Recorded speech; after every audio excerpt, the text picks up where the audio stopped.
कंकाल का रहस्य। चौरा गांव के खेतों में इन दिनों खुदाई का काम चल रहा था।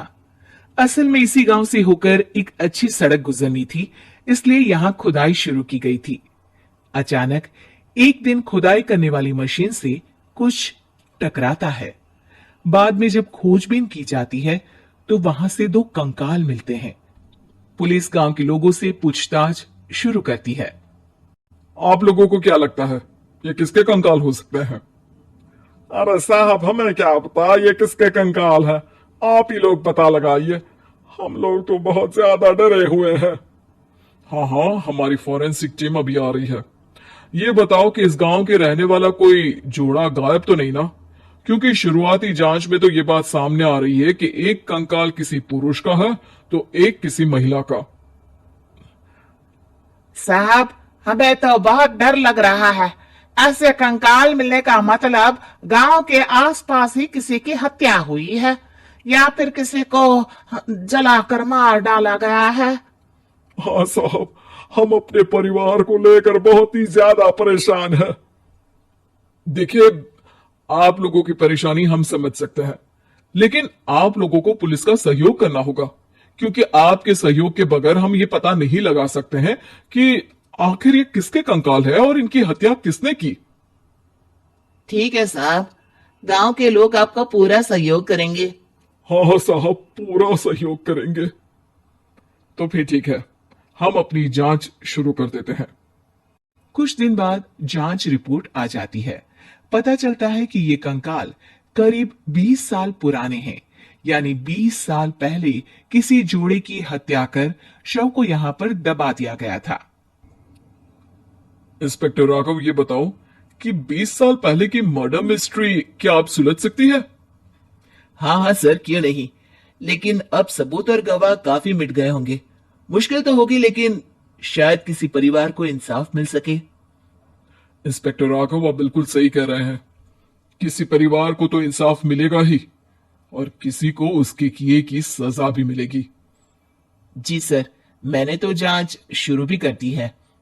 20 साल पहले इस गांव के दो जोड़े अचानक कहीं गायब हो गए थे। मैंने दोनों ही परिवारों के बाकी के सदस्यों से बातचीत शुरू की तो उन्होंने बताया कि उनके बच्चे शहर गए थे, लेकिन आज तक वापस नहीं लौटे हैं। लेकिन ये दोनों शव किस परिवार के सदस्यों के हैं, ये कैसे पता चल सकेगा? सर, मैंने डीएनए टेस्ट करवा लिया है। आज शाम तक इसकी रिपोर्ट भी आ जाएगी। अच्छा अच्छा, ठीक है। उसी शाम को सर, डीएनए रिपोर्ट के मुताबिक ये दोनों ही लाशें चौरा गांव के रहने वाले प्रधान सुल्तान सिंह के बेटे और बहू की है। लेकिन इनकी हत्याएं किसने की है, ये कैसे पता लगेगा? इसी का तो पता लगाने की कोशिश में जुटा हूं सर। आज सुल्तान सिंह से मिलने भी जा रहा हूं। मेरा बेटा और बहू तो मेरे लिए सिर्फ यादों में ही रह गए थे। हमें उनकी लाशें तक नहीं मिल सकी थी। आज 20 साल बाद उनके कंकाल मिले हैं। मैं अब किसके लिए जीऊं?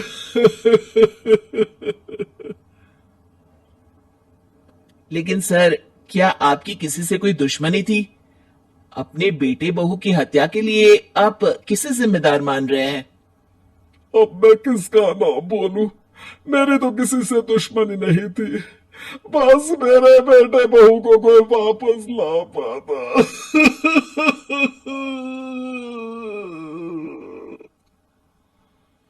इसके बाद सुल्तान सिंह फूट फूट कर रोना शुरू कर देते हैं। सर, अब आप इनका अंतिम संस्कार करवा सकते हैं। कम से कम इनका शरीर ना सही, इनका कंकाल तो आपको मिला है। लेकिन हाँ, अगर आपको कुछ भी याद आए तो जरूर बताइएगा।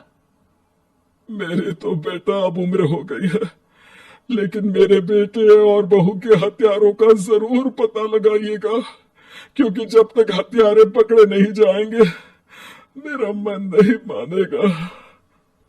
सर, हमारी पूरी कोशिश रहेगी हत्यारे को पकड़ने की। लेकिन एक बात बताइए, उस वक्त आपको किस पर शक गया था? उस वक्त मेरे एक ड्राइवर को पकड़ा गया था, लेकिन सबूतों के अभाव में उसे छोड़ दिया गया था। अच्छा, और ड्राइवर पर कैसे शक हुआ था? क्योंकि उस दिन ड्राइवर छुट्टी पर था। उस समय लेकिन लाश क्यों नहीं मिल सकी थी? उस वक्त पुलिस ने बहुत कोशिश की थी, लेकिन दोनों की डेड बॉडी नहीं मिल सकी थी। ठीक है, हमारी तफ्तीश चल रही है, मैं फिर आऊंगा। इसके बाद इंस्पेक्टर वहां से चला जाता है और सुल्तान सिंह अपने बेटे और बहू की याद में खो जाते हैं। कुछ दिन बाद सुल्तान सर, एक बात बताइए, जब आपके बेटे बहू की हत्या हुई थी, उसी के आसपास आपके ही गांव का रहने वाला एक और जोड़ा उसी वक्त गायब हो गया था ना? हाँ सर, अलका और अभिषेक, वो भी मेरे बच्चों जैसे ही थे। तो फिर वो कहाँ है? उनका भी आज तक पता नहीं चल सका, लेकिन बताते हैं कि कुछ साल पहले अभिषेक को गांव के ही किसी आदमी ने मुंबई में देखा था, लेकिन फिर वो गायब हो गया। यानी अभिषेक और अलका की हत्या नहीं हुई थी, बल्कि उन्होंने किसी वजह से खुद ही गांव छोड़ दिया था। हाँ हाँ, हो सकता है, क्योंकि अभिषेक मेरे बेटे संतोष का अच्छा दोस्त था और उसका मेरे घर भी आना जाना लगा रहता था। हो सकता है कि उसने मेरे बेटे और बहू के बारे में सुन लिया हो और ये गांव छोड़ दिया हो सकता है। उनके परिवार का कोई अब नहीं रहता क्या इस गांव में? अब तो कोई नहीं रहता। एक चाचा थे, लेकिन उन्होंने भी अपना पुश्तैनी मकान बेच दिया है। वो भी अब कहीं शहर में ही बस गए हैं। ओह, अभिषेक और अलका के बारे में भी पता लगाना होगा। हो सकता है कि वही इस हत्या के बारे में कुछ बता सके। हो तो सकता है, लेकिन वो बेचारे तो खुद ही वक्त के मारे थे, वो क्या बताएंगे। फिर भी सर, जब केस दोबारा खुला है तो जांच तो करनी ही पड़ेगी, और इस बार तो लाशें भी बरामद हुई है। कुछ दिन तक लगातार तफ्तीश चलती रही। एक दिन थाने से सुल्तान सिंह को फोन आता है। हाँ, कौन बोल रहा है? सर, मैं कांस्टेबल तूलाराम बोल रहा हूँ थाने से। आपको थाने आना पड़ेगा। थाने? लेकिन क्यों? सर, किसी की पहचान करवानी है। अच्छा ठीक है, मैं दोपहर तक पहुंचता हूँ। सुल्तान सिंह दोपहर में थाने पहुंचता है। कई पुलिस के अधिकारी वहां मौजूद रहते हैं। सर, आपके बेटे की हत्या का रहस्य आज शायद सुलझ जाए। अच्छा इंस्पेक्टर राघव, पर वो कैसे?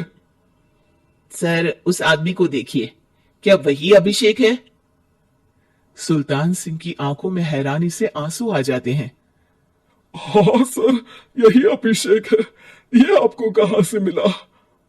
सिर्फ अभिषेक ही नहीं, बल्कि इसकी पत्नी अलका भी इसके साथ है।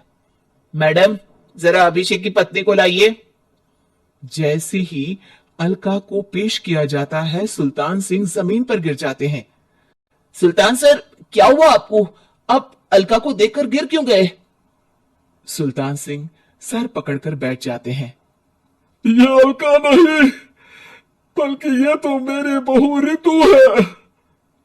पूरा थाना एक दूसरे का मुंह देखने लगता है। क्या? इसके बाद हर किसी को दो कंकाल और हत्या का रहस्य समझ में आ गया। अभिषेक और रितु ने मिलकर संतोष और अलका की हत्या की थी और लाश को जमीन के नीचे दबा दिया था। आज 20 साल बाद इस हत्या का रहस्य खुल सका था कि अवैध प्रेम संबंध में दो मासूमों की जान गई थी।